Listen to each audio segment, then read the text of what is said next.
মৃত্যুবরণ করতে পারেন, তাহলে ভগবানের কৃপায় হয়তোবা আর আপনাদের জন্ম হবে না, তিনি পরম পদ ভগবানের চরণ লাভ করতে পারবেন। এই ধর্মক্ষেত্রে কুরুক্ষেত্র নামক যুদ্ধে পঞ্চ পাণ্ডব এবং শতপুত্রের সাথে যুদ্ধ হয়েছিল। কেন হয়েছিল? এই ধর্মকে প্রতিষ্ঠা করার জন্য। ধর্মকে প্রতিষ্ঠা করার জন্য এই যুদ্ধ হয়েছিল। ওই যুদ্ধে যখন গান্ধারীর 100 পুত্র শহীদ হলেন, মৃত্যুবরণ করলেন, তখন গান্ধারী তার ছেলে দুঃশাসন দুর্যোধনকে চিৎকার করে ডাকতেছেন, কোথায় দুর্যোধন, কোথায় দুঃশাসন? কিন্তু কেউ উত্তর নিচ্ছে না, কারণ কেউ জীবিত নেই। এই চিন্তা ভাবনার সময় গান্ধারী ভাবলেন যে আমার কোনো পুত্রই যেহেতু জীবিত নেই, তাহলে আমি এই জীবন আর রাখবো না, এই জীবন নদীর জলে বিসর্জন দেব। কেন বিসর্জন দেব?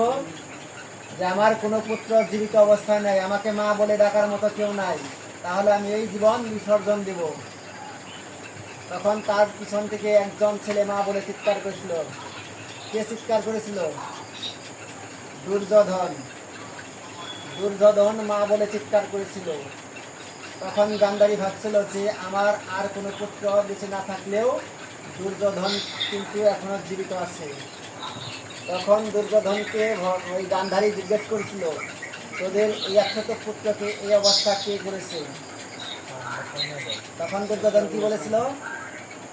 যে আমাদের যে অবস্থা করেছে এরকম, সে তোমার অতি নিকটের মানুষ, তোমার প্রিয়জন ব্যক্তি, তুমি তাকে অনেক স্নেহ করো, ভালোবাসো।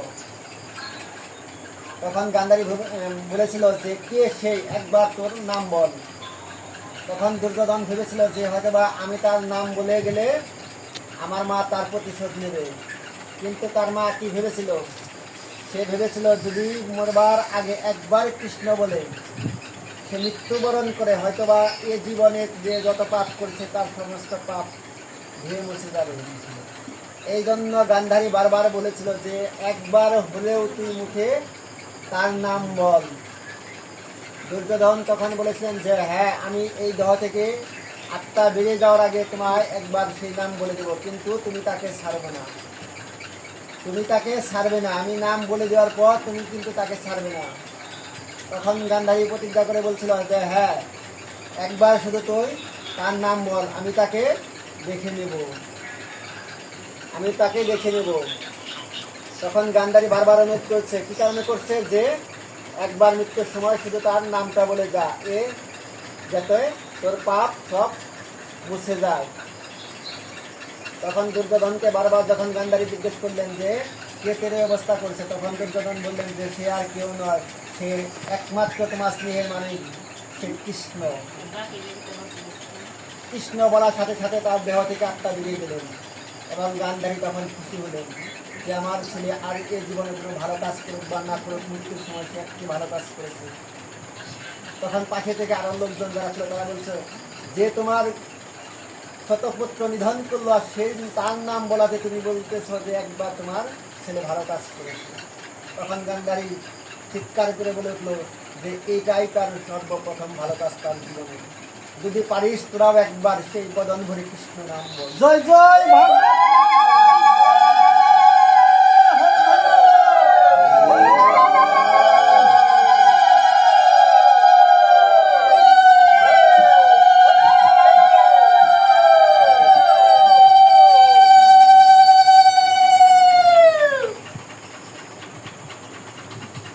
তাই আপনাদের কাছে বিশেষভাবে অনুরোধ,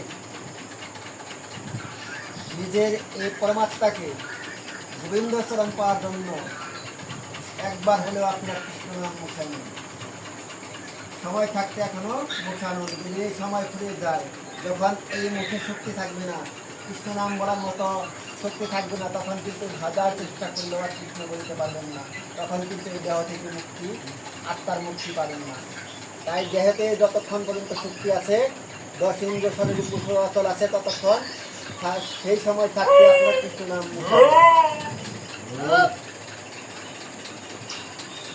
তস্মাং সর্বেদং কলসং মমস্বং যুগস মমার্পিতপ বুদ্ধিমা অবশ্য সংশয়। অতএব হে অর্জুন, সর্বদা আমাকে স্মরণ করো। ভগবান শ্রীকৃষ্ণ এই শ্লোকে ভগবদ গীতার 8ম অধ্যায় 7ম নম্বর শ্লোকে বলেছেন, সর্বদা আমাকেই স্মরণ করো, তোমার স্বভাবহিত যুদ্ধ করো। এভাবে তোমার মন ও বুদ্ধি অর্পণ করে নিঃসন্দেহ তুমি আমাকে লাভ করতে পারবে। ভগবান এই শ্লোকে কি বলছেন, যদি আমাকে তুমি তোমার মন দিতে পারো, আমাকে সর্বদা স্মরণ করতে পারো, কথা নয়, ভাগবত কথা শুনি, গীতার কথা শুনতে থাকি, যদি আমাকে তোমার মন সঁপে দিতে পারো, আমাকে সর্বদা স্মরণ করতে পারো, তাহলে তোমার বুদ্ধিমন আমার যদি অর্পণ করতে পারো, তাহলে তুমি আমাকে লাভ করতে পারবে। এছাড়া তোমাদের অন্য কোনো পথ নেই। শুধু কৃষ্ণ নাম করবেন আর অন্যান্য কাজ করবেন না, নিজের চরিত্র ঠিক রাখবেন না, তাহলে কিন্তু হবে না।